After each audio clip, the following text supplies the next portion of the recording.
কদিন আগেও ব্যস্ততায় থাকা ঢাকা এলিভেটেড এক্সপ্রেসওয়ের কাজ হঠাৎই বন্ধ। শ্রমিক শূন্য পুরো এলাকা। কাউরান বাজার, মগবাজার, মালিবাগ হয়ে প্রায় কমলাপুরে যাওয়া এক একটি পিলার, গার্ডার, টি গার্ডার পড়ে আছে, নেই কোনো কর্মযোগ্য। আজকে আমার আসতে দিদি বলতে হইতেছে কাজ শোনা যাবে এদিকে তো প্রজেক্টটা অনেক ভিতরে অনেক বড়, কাজটা এইদিকে হইতেছে এইদিকে এরকম কাজ নেই। কথা ছিল চলতি বছরই শেষ হবে অগ্রাধিকারমূলক উন্নয়ন প্রকল্প ঢাকা এলিভেটেড এক্সপ্রেসওয়ে। এই সময় কাজ চলার কথা দ্রুত গতিতে, কিন্তু হঠাৎ প্রকল্পের কাজ কেন বন্ধ হলো তা নিয়েই প্রশ্ন। একটু পেছনে যাওয়া যাক। 2011 সালে দেশের প্রথম এলিভেটেড এক্সপ্রেসওয়ের কাজ পায় থাইল্যান্ডের কোম্পানি ইতালথাই। তবে অর্থ জোগাড় করতে না পারায় 8 বছরেও শুরু হয়নি কাজ। 2019 সালে চাইনিজ দুই কোম্পানি শ্যানডং ইন্টারন্যাশনাল আর সিনোহাইড্রোকে যুক্ত করে শুরু হয় কাজ। এই কাজে 3 প্রতিষ্ঠানের শেয়ার যথাক্রমে 51, 34 ও 15 ভাগ। বাংলাদেশ সেতু কর্তৃপক্ষ হল এলিভেটেড এক্সপ্রেসওয়ের নির্বাহী প্রতিষ্ঠান। 1, 2, 3 ঢাকায় জমি জিতে নিন 100% ক্যাশব্যাক সহ 20 কোটি টাকার পুরস্কার।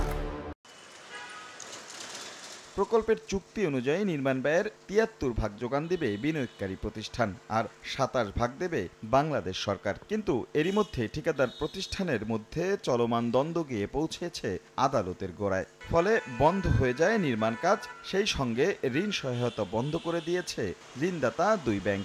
তাই শঙ্কায় এখন পুরো প্রকল্প।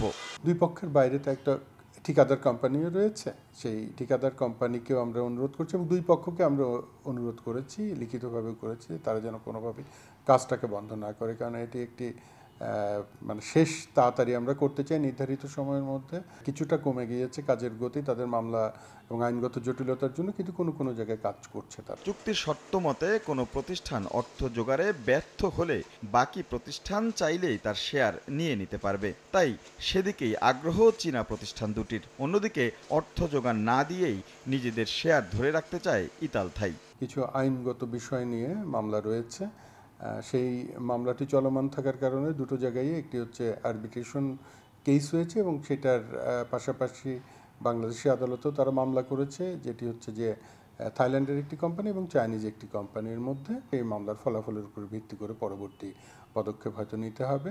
প্রকল্প সংশ্লিষ্টরা বলছেন, কেবলমাত্র হাতিরঝিলার পান্থপথের অংশেই কিছু কাজ এখন চলমান রয়েছে।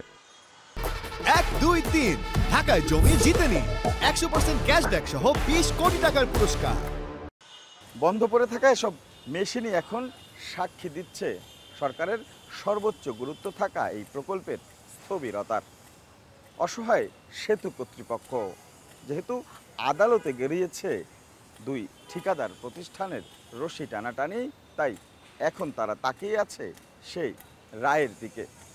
দ্রুত এটি নিষ্পত্তি হবে এখন সেই প্রত্যাশাই কর্তৃপক্ষ। রাশেদ লিমন, সময় সংবাদ, ঢাকা।